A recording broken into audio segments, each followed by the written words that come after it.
ETF index mutual funds నేర్చుకుని stock మార్కెట్లో రాణించాలనుకుంటున్నారా? వెంటనే ఈ నెంబర్కి కాల్ చేయండి. Hi viewers, India's largest digital media network Suman టీవీకి స్వాగతం. ప్రస్తుతం మనతో ఉన్నారు motivational speaker and language trainer Vijaya Bangaru Amma. అమ్మ నమస్తే. నమస్తే రావి గారు. అమ్మ, ఎమోషన్స్ తో ఆడుకోవద్దు అనేది అందరం అనుకుంటూ ఉంటాం. అవును, లవర్స్ ఎక్కువ కనిపిస్తారు, వాళ్ళు ఒకరినొకళ్ళు ఆడుకోవడం, భార్యాభర్తలు, ప్రతి రిలేషన్ లో కొంతమంది బెస్ట్ ఫ్రెండ్స్ అవును, చాలా ఎమోషనల్ గా ఉంటారమ్మా. కొందరు పాపం వాళ్ళకు ఏంటంటే వాళ్ళకు బాధ పెట్టడం రాదు, బాధపడ్డమే తెలుస్తుంది, బాధ పెట్టకూడదు అని బాధపడుతూ ఉంటారు. అవును. సో నిజంగా అలాంటి వాళ్ళు చాలా స్ట్రాంగ్ గా ఉండాలమ్మా. అవతల పర్సన్ నిన్ను ఎమోషనల్ గా ఆడుకుంటున్నారు, కొందరికి ఎంత కాలమైనా కూడా వాళ్ళకి అర్థం కాదు. నేనేం చేశా, నేనేం తప్పు చేశా అని వాళ్ళను వాళ్ళు క్వశ్చనింగ్ చేసుకుంటారు, కానీ వాళ్ళు ఎందుకు చేశారు నాకని మాత్రం వాళ్ళకి రాదు. నేనేమన్నా మిస్టేక్ చేశానా, నన్ను ఎందుకు ఇలా, నేనేమన్నా కరెక్ట్ చేసుకోవాలి అంటే అక్కడే వాళ్ళ మంచితనం కనిపిస్తుంది. సో అలాంటి వాళ్ళతో మనం ఎమోషనల్స్ గా ఆడుకోవద్దు కదమ్మా. ఎమోషన్స్ నిజంగా మీరు అన్నట్టుగా ఆడుకోకూడదండి. అది ఆడుకోవడం అంటేనే ఏమిటి అంటే ఇరువైపులా సంతోషంగా చేసే పనిని ఆడుకోవడం అంటారు. ఒక బాల్ ఆడుకోవడం, ఇంకొకటి ఆడుకోవడం అంటేనే అది. మీరు అంటే మీ ఒక మనిషి యొక్క ఎమోషన్స్ తో మీరు అంటే ప్లే చేస్తున్నారు, ఆడుకుంటున్నారు అంటే కావాలని ఎదుటి మనిషిని నేను బాధపడ్డమే. అది ఆనందం, అదంటారు కదా పిల్లికి అదేంటి ప్రాణ సంకటం ఎలుకకు ప్రాణగండం అన్నట్టు. అది పిల్లి ఏం చేస్తుందంటే వెంటనే చంపేదు, అది నోట్లో పట్టుకుని అడు తిప్పుతుంది, దాని ప్రాణం ఇలా పోతుంటుంది. దేవుడా నన్ను ఒకసారి చంపేసినా కూడా బాగుండు అనుకుంటుంది అనమాట ఎలక. కానీ పిల్లికి ఏంటంటే అది ఎట్లాగా నాకు దొరికింది కదా, అడు తిప్పుతుంది, ఇటు తిప్పుతుంది, అడు తిప్పుతుంది, ఇటు తిప్పుతుంది, పైకేస్తుంది, కిందికేస్తుంది, చంపుతుందో తెలీదు, చావదో తెలీదు, అది పరిగెత్తుకుంటూ వెళ్తుంటే మళ్ళీ ఇది వెంట పడుతుంది. ఇది అంతా కదా సేమ్ ఇలాగే ఉంటుంది. నిజంగానే అలాగే చెప్తుంటే పిల్లి ఎలుకకి ఇంత ఎంత ఉంటది. అవునండి, దాని నువ్వు ఒకసారి నోట్తో పట్టుకుంది, అది చాలా బలంగా, అది గాయాలైపోయినాయి, అది ఇంకా లేవలేదు, అయినా కూడా ట్రై చేస్తుంది. అలా ఇలా పరిగెత్తుతే ఇది మళ్ళీ వేస్తుంది, కాలి కింద వేస్తుంది. ఇవన్నీ ఏంటంటే శాడిజం అన్నమాట. అట్లనే కొంతమంది మనుషులు కూడా కావాలని ఎదుటి మనిషిని అంటే వాళ్ళ వీక్ పాయింట్స్ ఏంటి, ఏ పాయింట్ అయితే వీళ్ళు బాధపడతారు, అంటే వీళ్ళు బాధపడితే నాకు ఎంత సంతోషంగా ఉంటుందని కావాలని చేస్తారనమాట. అంటే చిన్న ఎగ్జాంపుల్ చెప్తున్నా. ఒక వైఫ్ అండ్ హస్బెండ్ అండి. ఆ హస్బెండ్ ఎంత సాడిస్ట్ అంటే వైఫ్ ఎప్పుడు సంతోషంగా ఉంటే తను చూడలేడు, ఏదో రకంగా బాధ పెట్టాలి. ఎలా బాధ పెడతాడు తెలుసా? మీకు తెలుసు, లేడీస్ అందరికి మనకి 2, 3 అంటే చాలా భయం. ఏమిటి? ఒక బొద్దింక, ఒక బల్లి అంటే మాత్రం మనం ప్రాణం పోతుంది. మనం సూర్యులాగా ఎవరితోనే పోట్లాడతాం, కానీ ఎక్కడైనా ఒక చిన్నది కనిపించిందంటే మాత్రం చాలా భయం వేస్తుంది. అయితే ఒక హస్బెండ్ ఏం చేశాడంటే ఈమె అంత పర్ఫెక్ట్ ఉంటుందండి, ఎటువంటి అంటే వాళ్ళ చుట్టాలలో కానీ ఇతని విషయంలో కానీ ఎటువంటి తప్పు చేయదు, చాలా పర్ఫెక్ట్గా ఫ్యామిలీని మెయింటైన్ చేస్తుంటుంది, ఎవరు కూడా ఆమెను వేలెత్తి చూపించారు. కానీ ఇతనికి ఏంటంటే ఒక రకమైన సాడిజం, ఎలా అయినా ఈమెను ఏడిపించాలి, ఎలా అయినా ఎలా బాధపెట్టాలి? కొట్టకూడదు, చెట్టకూడదు, కొడితే ఎందుకు కొట్టావు, ఏం తప్పు ఉందని అంటారు. కాబట్టి ఏం చేస్తాడంటే ఒక బొద్దింకను తీసుకొచ్చేసి ప్రతిరోజు ఆమెను హరాస్ చేసేవాడు. అది ఎమోషన్సే కదా. ఎంత అంటే చెప్పకుండా చేయకుండా పడుకున్నప్పుడు మీద వేయడం అంటే మనకి అదేం పెద్ద ఇది కాదు. అందరూ అంటారు అంటే భయం లేని దేనికి కూడా భయపడతావంటారు, కానీ నిజంగానే భయం ఉంటే చాలా భయం వేస్తుందండి కదా. అసలు అటు పక్కకు కూడా అలాంటిది అతను ఆమె ఎమోషన్స్తో ఎంత ఆడుకుంటాడంటే లాస్ట్కు ఆ విషయంలోనే ఆమె ఏం చేసిందంటే ఇంకా నేను ఉండలేను, ఆ చిన్న విషయంలో అతని నుంచి మా ఫ్యామిలీలో ఒక ఫ్రెండ్ అనమాట, చాలా క్లోజ్, ఏమి లేదు, ఏమి తాగాదలేదు. ఎందుకు చేస్తావంటే ఈమె సంతోషంగా ఉండడం అతను చూడలేడు, అందరితో మంచి అనిపించుకోవడం ఇతను చూడలేడు అనమాట. లాస్ట్కి ఏమైంది, విడిపోయింది అంతే. బొద్దింకతో విడిపోయినారా? అంతే మరి ప్రతిరోజు రాత్రి చిన్నదని అనుకుంటాం, అనుభవించే వాళ్ళకి ఎంత కష్టం అండి అది అనుకుంటారు ఎవరైనా కూడా. అంటే భయము, నాకు భయం కాబట్టి నా ఎమోషన్స్ తో మీరు ఆడుకుంటున్నారు అని అంటే మీరు సంతోషపడుతున్నారు, నేను ఇక్కడ బాధ. ఇప్పుడు ఇందాక చెప్పిన అదే అదే అనమాట.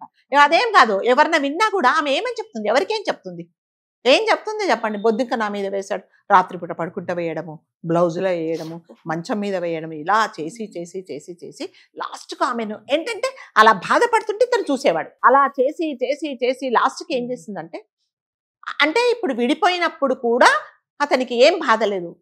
అంటే ఇప్పుడు ఆమె బాధపడుతుంది కదా. ఇప్పుడు ఎవరైనా సరే ఏ వైఫ్, ఒక హస్బెండ్ వైఫ్ ఎంత తగాదాలు వచ్చినా వైఫ్ అండ్ హస్బెండ్ విడిపోయారు అంటే కొంచెం బాధనే ఉంటుంది. బాధకుండా సంతోషంగా, ఈయన హ్యాపీగా ఉన్నాడు.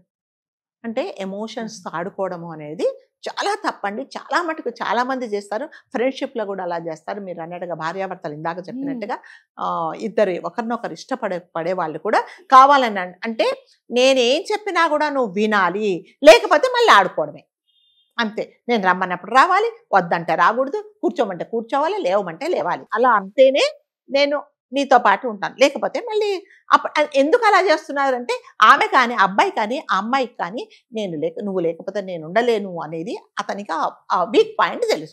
అందుకని అలా ఆడుకుంటారనమాట. కాబట్టి అంటే మనం చెప్పేదేం లేదు, పిల్లికి మనం ఎన్ని ఉపదేశాలు చేసినా కూడా దాని ఏమంటారంటే ఆ నేచర్ అలాంటిదే, దాని స్వభావమే ఏంటంటే వేరే వాళ్ళని బాధ పెట్టడం.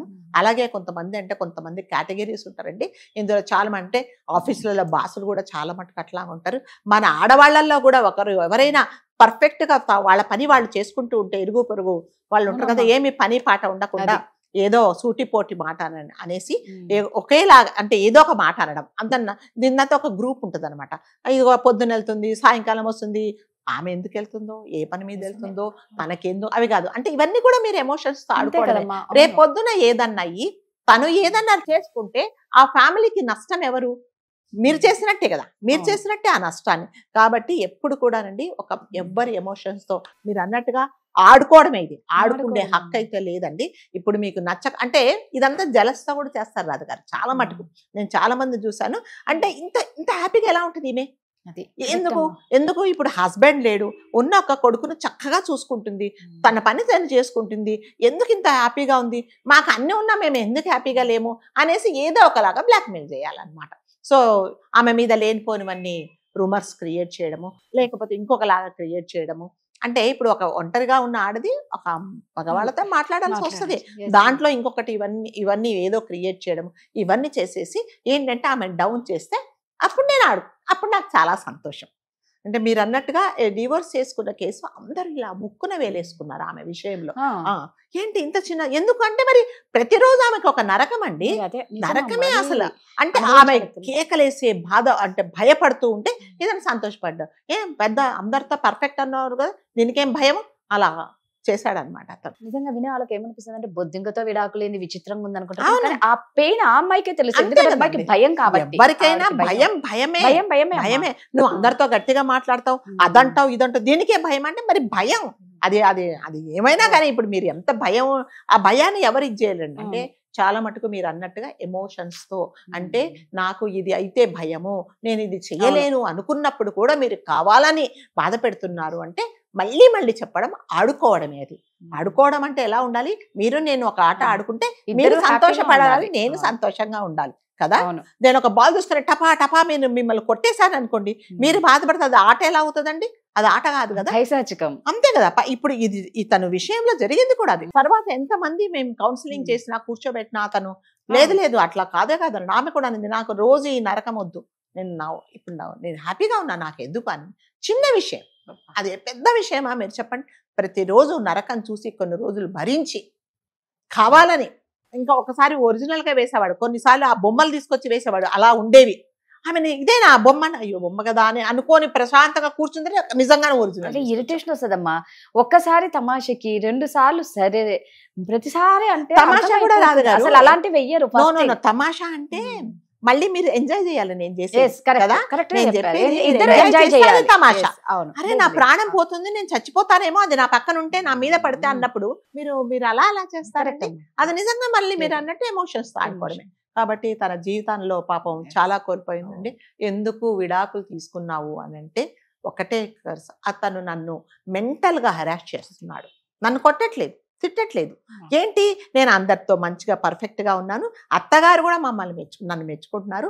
సో చుట్టుపక్కల వాళ్ళందరూ ఈమె పర్ఫెక్ట్ అన్నారు కాబట్టి ఈమెను ఎలాగైనా నేను హెరాస్ చేయాలి. సో ఇదన్నమాట. పొమ్మనక పొగ పెట్టినట్టు ఎట్లయినా లేచుకోవాలన్నా ఏదో ఒక లోపల ఏదో ఉంది చేయడం అనేది. నిజంగా ఎవరితో ఎమోషనల్స్ తో ఆడుకోకండి. అమ్మ అన్నట్టు ఒక ఆట ఆడితే అవతల పర్సన్ హ్యాపీగా ఉండాలి, అప్పుడు దాన్ని ఆట అంటారండి. అలాంటివి ఆడుకోండి, కానీ ఒకరి ఎమోషన్స్ తో మాత్రం ఎవరు ఆడుకోకండి. Thank you.